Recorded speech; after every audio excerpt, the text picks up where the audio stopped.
Here is a video on some problems, me going over some problems on 1.1b. I actually want to go through the factoring ones, some of the factoring first, because there's some tricks to factoring rather.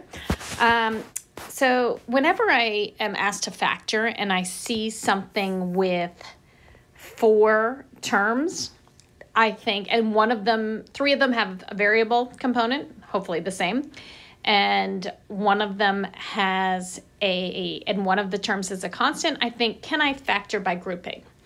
So let's do B, for example. So I look at, if I pair 2 and 2 together, let's see if I take out from the first two, what's their greatest common factor? Well, a 5x squared. And I'm left with 3x plus 1. And then there's nothing in common between the next pair. However, notice the next pair is 3x plus 1. So now I can think of these as 2 terms. What factor do they have in common? They have in common a 3x plus 1. And I'm left with 5x squared plus 1. Now, over the reals, meaning the real numbers, this is completely factored. I can't, because I have 5x squared plus 1, that is not a difference of squares, it's a sum of squares. However, I could factor this further over the complex numbers, meaning that I could involve I. And we haven't talked about I or reviewed I in here yet, we will soon, but it's worth noting that any sum of squares, and what I mean by that is something squared plus something squared. So as a reminder, a difference of squares, a squared minus b squared, is equal to a plus b, a minus b.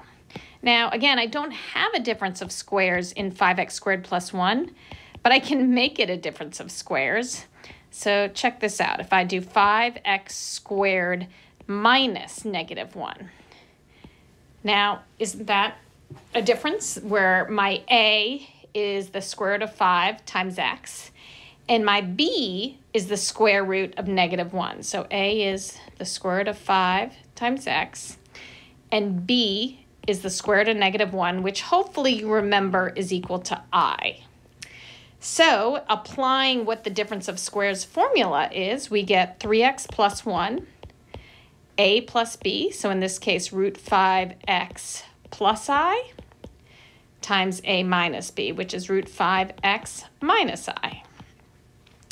And so if we're following the directions here, which maybe you didn't notice said linear factors, that means I'm factoring all the way down so that the highest degree in any parenthesis is 1, or you just have at most x to the first in any given parentheses.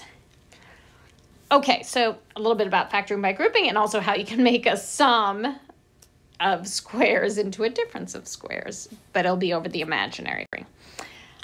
All right, let's do another here. Let's look at this, how to factor a trinomial. So let's look at E, for instance. So many people do not really kind of freeze up when they have to factor when the coefficient of x squared is not 1. So in this case, it's not 1. So an algorithm I kind of teach folks when I teach my Algebra 2 or Honors Algebra 2 is start by multiplying the coefficient of the squared term by the constant term. So in that case, that'll give me 15. And the point here is I'm going to rewrite this middle term so that then I can factor by grouping. So I want to ask myself, what factors of 15 multiply to 15 but add to negative 8? And the only ones that would in this case would be negative 5 and negative 3. The negative times a negative would give me positive 15, and they will add to negative 8. So I'm going to rewrite this as 3x squared minus 5x minus 3. The minus 5x and minus 3x, the order does not matter. Minus 3x plus 5. So notice this is the same exact thing as here. I'm just rewriting negative 8x as negative 5x minus 3x. Now I'm going to factor by grouping like we did in the previous example. I can take out an x and I'm left with 3x minus 5, which notice that is really similar to negative 3x plus 5. The only way to make it identical is to factor out a negative. And now I can notice both of these have a 3x minus 5, so I factor that out. And then I'm left with x minus 1. Let's try it again for this next example for f. So I'm going to start by multiplying 4 by 15, which gets me 60. And what factors of 60 multiplied by 6 to get 60, but add to get negative 17? And negative 12 and 5 would be the case here. So 4y squared minus 12y minus 5y plus 15. Again, let's group the two pairs here. Take out a 4y, because that's what the GCF of the first two are, and I get y minus 3. And then if I take a negative 5 out, I also get y minus 3. And so the goal is very intentional. The goal is to get it so that the factoring by grouping works out, and you're left with that common factor, which is, in this case, is y minus 3 for y minus 5. So some people like that rather than just guessing and checking. Okay, let's do G here. So with G, first thing I notice, well, there's only two terms, but they have, and this is, by the way, for all of factoring, you always want to make sure there's not a GCF you can take out. And there is in this case. They both have in common a 3 and an x. So if I take out a 3x, I'm left with 9x squared minus 4. And this should, two terms, one of them having, two terms separated by subtraction should be ding, ding, ding, difference of squares. So it's going to be 3x, and then 3x plus 2, 3x minus 2, right? Because this is my a squared minus b squared. In this case, a would be 3x, and b would be 2. All right, this one people like, oh my God, there's x and y, more than one variable. But I'm asking you to factor, so let's go about that. Let's forget the variables for a second, and let's just try to figure out this middle term,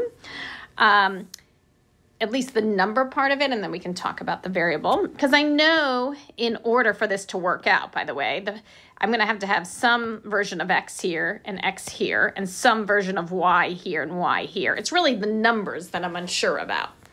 So you could guess and check, or if you don't like that, we could do the algorithm we did before. 6 times negative 3 is negative 18. So what factors of negative 18 multiply to negative 18 and add to negative 7? So I'm going to say negative 9 and 2 would be the case. So I'm just going to erase this for now. So let's rewrite this. We've got 6x squared, and what did we say? We said negative 9. So negative 9xy plus 2xy. We're just rewriting that middle term with the numbers that worked out to multiply to negative 18 and add to negative 7 minus 3y squared. Okay, here we go again. So taking out, in this case, I take out a 3x, and I'm left with 2x minus 3y. And the second grouping, I can take out just a y, so I'm left with 2x minus 3y, and perfect. So factoring out the 2x minus 3y gets me 2x minus 3y times 3x plus y. Yeah, so if you like that method, when you have a trinomial where two have, like this, where you've already factored out any GCF that may exist, do this method where you're multiplying the coefficient of the first term by the coefficient of that last term. Often the last term is a constant. H was a little bit different. And then trying to find the factors that multiply to that number and add to get the middle term. So you can factor by grouping. All right, now to these babies down here. All right, so the first one, you need a little bit knowledge with the exponents and to be very careful about what's raised to an exponent and what is not. And the second one is just do a little manipulation at first, and then it's just dealing with a complex fraction. Okay, let's look at A. Part A, I'm going to rewrite all of these without negative exponents. So x to the negative 1, 1 over x, plus 2x over y, because the only thing raised to the negative 1 up top is the y, divided by 1 over x squared minus 1 over x squared y. Okay, so personally, I like to deal with a complex fraction within fractions, by getting rid of all the denominators in one sweep. You could, some people prefer dealing with the numerator, common denominator, dealing with the denominator separately, common denominator. Totally can do that. For me, I'm more likely to make a careless error that way. So I just look at all my denominators here. So there's 4 of them. And I figure out what is the least common denominator here. And that would be, in this case, x squared y. So if I multiply, and remember my goal is to get rid of all these denominators. So I'm going to multiply the top and the bottom by x squared y. And when I do that, I'm distributing it, the x squared y to the top and the x squared y to the bottom by multiplying by the same thing in the numerator and denominator. I'm not changing it, I'm just multiplying by 1. So in the numerator, I get xy plus 2x cubed divided by, the x squared is canceled there, so I'm just y minus 1. Wow, so that got a heck of a lot simpler.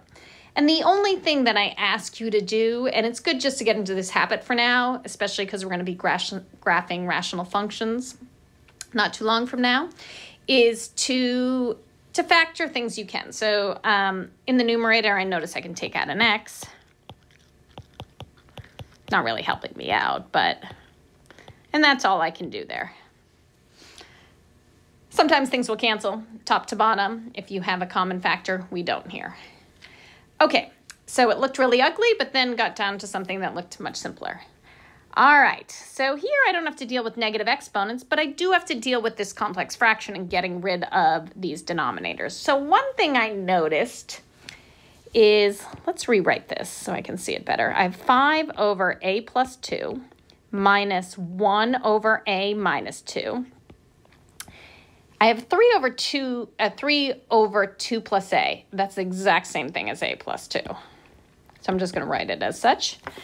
And the 6 over 2 minus a. So it's not quite a minus 2, but I can make it a minus 2 by multiplying the numerator and the denominator by negative 1. And that is exactly what I'm going to do. So I'm going to have plus negative 6 over. When I multiply the denominator by negative 1, I get negative 2 plus a, which is just a minus 2. So now this makes it so that, okay, I'm only dealing with 2 different denominators here.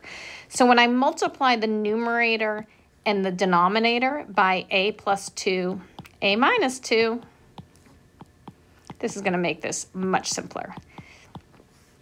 Okay, so let's deal with the top first. The a plus 2's would go away when I multiply it by the 5 over a plus 2, and I'm just left with 5 times a minus 2 minus 1 times a plus 2 divided by 3 times a minus 2 plus a negative 6 times a plus 2.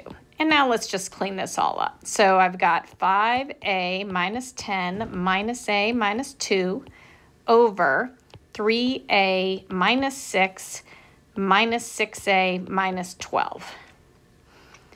All right, so then we get, in the numerator, I'm going to have 4a minus 12. And in the denominator, I'm going to have negative 3a minus 18. And let's just let's just factor out common things from the top and the bottom for the numerator and denominator. So in the numerator, I can factor out a 4, left with a minus 3. And in the denominator, I can factor out a negative 3, and I'm left with a plus 6. So, turns out I can't cancel anything. So it's as simplified as I can, or as far as I can go there. And that's it. Okay.